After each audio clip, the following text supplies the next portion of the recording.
two things to highlight is one, HBCUs have the power to support and to bring forth change in this country. And the second thing is that in the moment, we don't always have all the answers, but HBCUs have always been willing to take on and champion the cause for how do we figure this thing out. And in figuring that out, we interviewed quite a few leaders for the report who have been figuring some things out, who have connections back to HBCUs. But we found that they have certain characteristics across different states and different places that really shine in their leadership. I'm Dr. Charles Cole III. Kamar O'Guinn. And we are the writers of Ebony Towers, Characteristics of Black Charter School Leaders with HBCU Roots. I'm excited to join Dr. Cole in a conversation about the report, the research and findings. And let's hop into this conversation. Well, we're at BMEC in Philadelphia. It's beautiful to be here with all these young Black educators and these Black men that's trying to build something. And I'm glad that our report gets to be a part of this pantheon. You and I had the opportunity in partnership with Charter School Growth Fund to write about, characteristics of these high performance schools that happen to be led by Black charter leaders who were HBCU grads. And you wrote an incredible history section. So why don't you tell us just a little bit about that? Yeah, it's good to be here in community. One of the things that kind of stick out in the report as we're thinking about HBCUs is just that sense of community and belongingness that folks feel when they're on those campuses. But really in the report, we're trying to highlight the fact that it's not necessarily about the HBCU as an institution. It's really about how our values show up as Black people in those spaces when given the opportunity. Right here in Philadelphia, where we're located for the conference, you have a HBCU that was started here. And many folks believe that HBCUs are strictly and solely a Southern institutional phenomenon, and it wasn't the case. And I bring that up to say that the first HBCUs, of course, were founded above the Mason-Dixon line, meaning that our folks have always had an interest in independent Black education and what that looks like. And in the report, we go through all of the history, right? What does it mean to establish those institutions that were coming out of slavery and enslavement, and thinking about how do we control our own destiny and narratives around educating ourselves? And we see early on that HBCUs were invested in the type of things that were invested here at this conference and thinking about how do we extend the pipeline of educators. We were saying that we need to take our best and our brightest and begin to train them up as educators so they can go back into community and teach our children and teach each other. Some of us were coming out of those situations with little than a secondary education, but each one teach one, right? If I had this book and I was able to read it, it was my duty and responsibility to pass it on. And so those values carry through the HBCU experience. And so one of the things for me when we're thinking about just the history and legacy is not to get caught up into which was founded when and what happened at what. We all have great contributions at HBCUs, but ultimately what we're trying to highlight in the report is what are the narratives and the nuances that we can bring back in terms of our principles as people. Yeah, I like, and like I said, I think that you wrote just a stellar history piece. And, a few things that you make sure you remind us of is that, one, our history doesn't start as slavery. Like there's something that we had, and HBCUs have somewhat served as an incubator of like, hey, you had a history before slavery was a thing. Slavery interrupted, it wasn't the start of. And then I think the other thing that was really, really interesting was like HBCUs, when they had started, one of their sole purposes, if not the sole purpose, was to build a Black teaching force. Right. And for the most part, they were pretty successful. And then we had Brown versus Board happen, which we know how that came to be about, and we know what the intention of it was, but it had a lot of unintended consequences, which I think is part of the reason why we even need conferences like BMEC. When Brown versus Board happened, it effectively eviscerated the black teacher. And I think that you did a really good job of highlighting that in our report. Yeah, when we think about the power of HBCUs bringing forth, legal precedents that changes the landscape not only for Black folks, but for America. But some of the unintended consequences that you talk about is both the teaching force and what does that look like. So you have this kind of idea of the white ice ain't necessarily colder, but it is different. And I want to go see what that's about. And so you have this exodus of talent, not only from teaching and faculty, but also from students, right? So students who were in those schools who now had an opportunity to go to quote unquote different or better colleges were exiting. And so you have this mass exodus that I think up until today, we look back in hindsight and we say pros and cons, and we try to weigh out Brown v. Board, right? And see, did it really work? Was it for our advantage? Now, that's debatable, but what I do think is that two things to highlight is one, HBCUs have the power to support and to bring forth change in this country. And the second thing is that in the moment, we don't always have all the answers, but HBCUs have always been willing to take on and champion the cause for how do we figure this thing out. Mm-hmm. And in figuring that out, we interviewed quite a few leaders for the report who have been figuring some things out, who have connections back to HBCUs.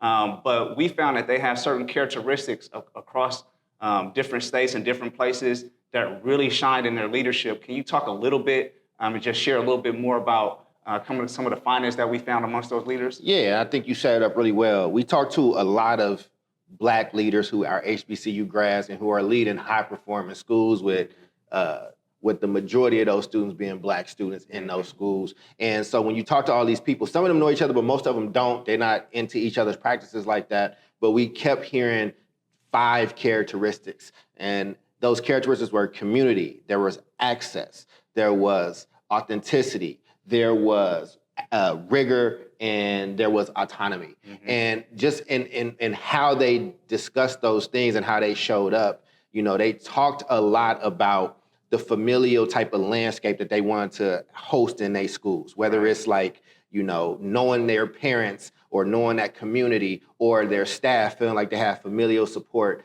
or that love that kind of flows through. Everybody talked about that at some level. And they also talked about it on a different meta level of my HBCU community also shows love to my school and my practice, which led to things like access, meaning,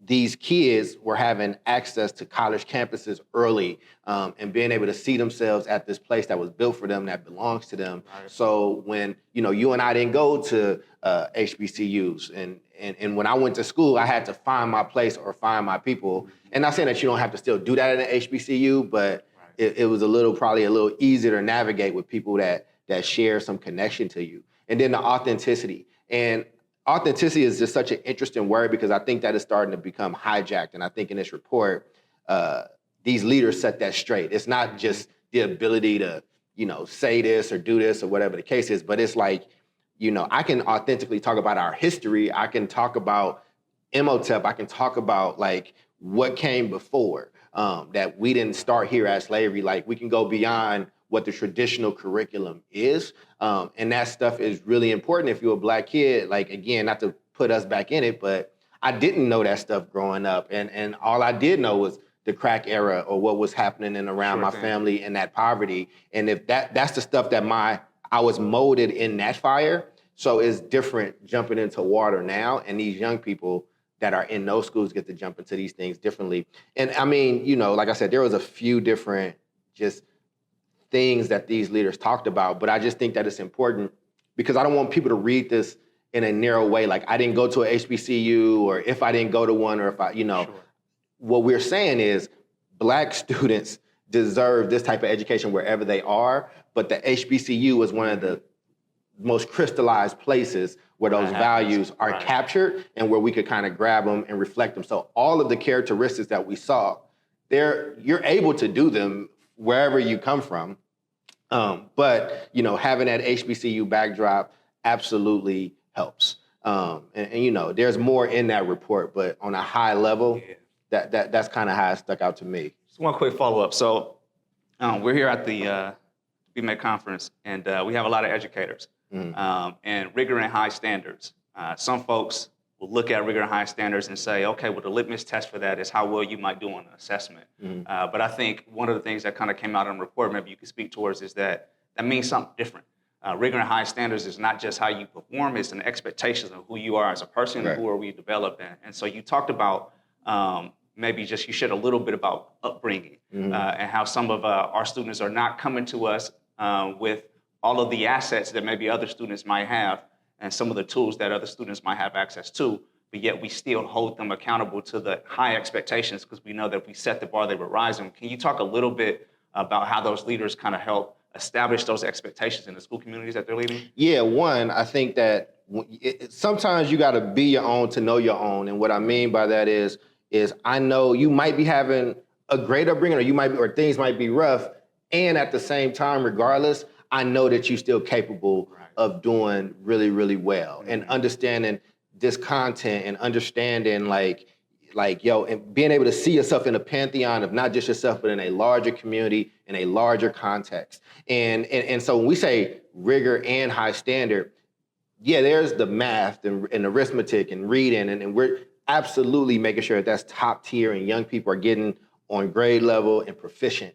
But there's also, when we talk about high standards, is what's your high standard to your community? What do you mean in this larger space? What does it mean to be a family member? Like, so for instance, and again, I have to relearn that stuff. I grew up in a very individualistic, survival-esque type of mode where, I mean, there was a community, but there's also this, like, I gotta survive. I gotta be the fastest one out the forest because the bear is chasing us. And if you get left, then you just get left. And again, I don't besmirch that, right? Like it is what it is, but doing this report and listening and watching at how these young people interact with their school, or how these leaders are talking about and building a different baseline for these kids, and what does that look like if we spread that out? And so when we talk about rigor and high standards, there's a 3D way to talk to it, and not just a surface level. That's kind of how I was thinking about that. Yeah, for sure. Not only do we cover some history, it's not exhaustive, right? We can't cover the full thing in the pages that we have, and we talk about some of the characteristics across these leaders, but we do have some recommendations as well. Some of the recommendations that kind of come up is thinking about this concept of what would it look like for HBCUs to be authorizers of schools, right, in some capacity. Both you and I, having a connection and growing up in Oakland, didn't necessarily have access to a lot of those schools. We talk about a lot of times when we're out on the circuit talking about the report, about maybe you went to a college fair and you met somebody and you shook hands and you looked that person in the eye and they said, well, hey, it's on the spot admissions. What happens after you fill that application out when you can't go home and talk to somebody else about the process? What are some of the next steps, kind of recommendations, either in the report or as we've been doing this work and talking about it, that you might have for folks to kind of think about what might be some next steps for HBCUs in their collaborations with both community and schools? You know, I think there's a lot, but I'll hone in on the one that you just talked about because it is the most near and dear to my heart. And it's implied, but I kind of wish I would have went in and stated it even more boldly, so I'll do it now.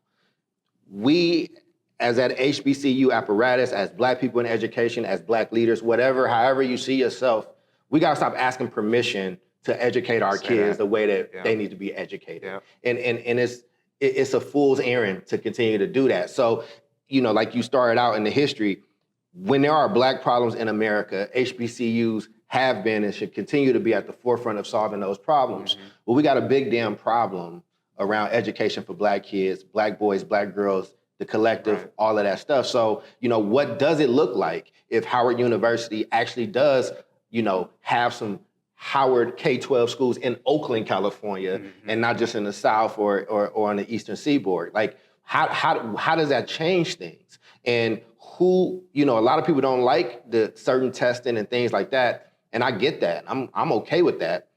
What does it look like if HBCUs are setting the standards of what Black education should look like, or for Black kids, or whatever the case is? And there are other groups that do that. There are other groups that have K-12 education that they engage with the American system, and right on side of it, they have their cultures education, and they're putting that back into them. And so the recommendation, we got a lot of recommendations, but one of the big ones is in that family of taking back what the standard should be for Black students, establishing satellite, whether HBCU-led schools, whether HBC authorized schools, whether, you know, you are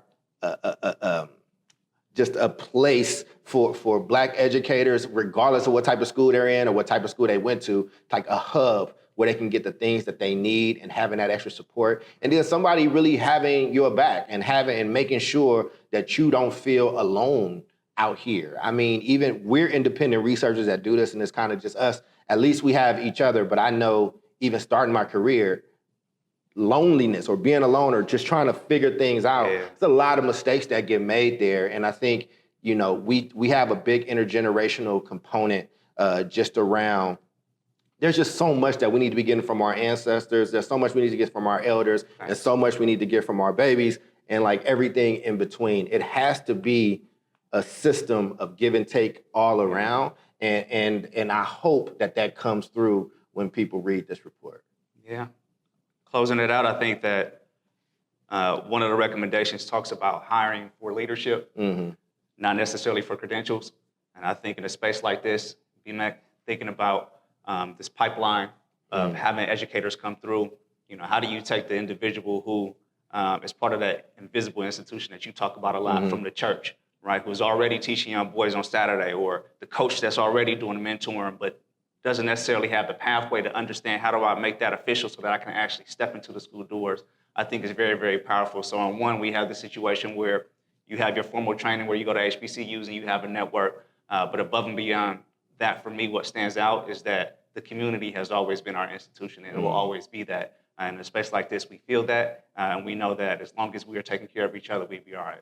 Well, and I want to just add, I don't even want to stop there, right? And that was a great closing. But because it's now I'm thinking about my cousin that we lost during COVID, but he was a firefighter. He didn't have any type of formal education. Yeah.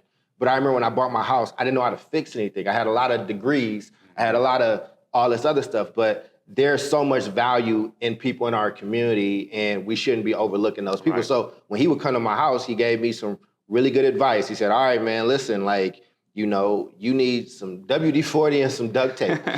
You need WD-40 for things that's supposed to move that's not. And you need duct tape for things that's not supposed to move that is.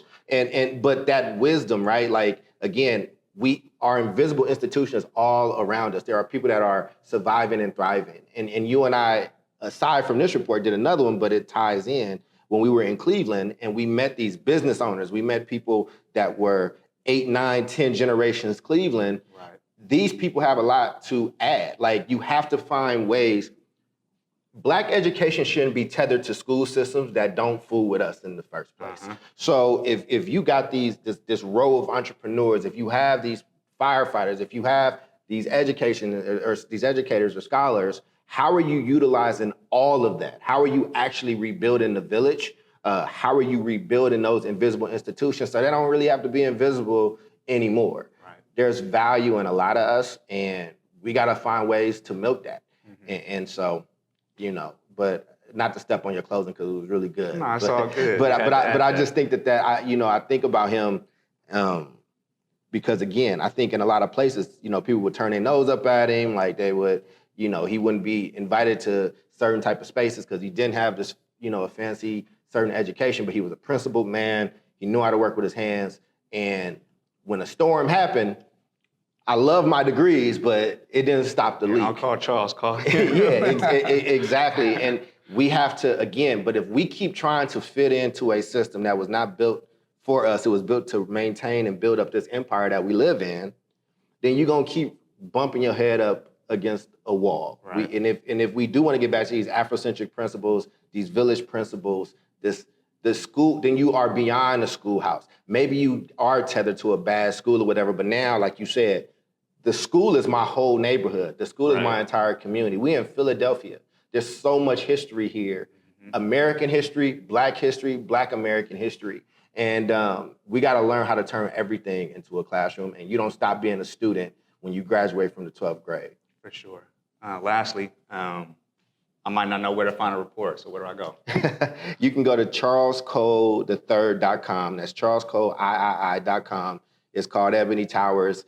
It has a longer title, but Ebony Towers is right there on the front page. There's other resources there, but it's free.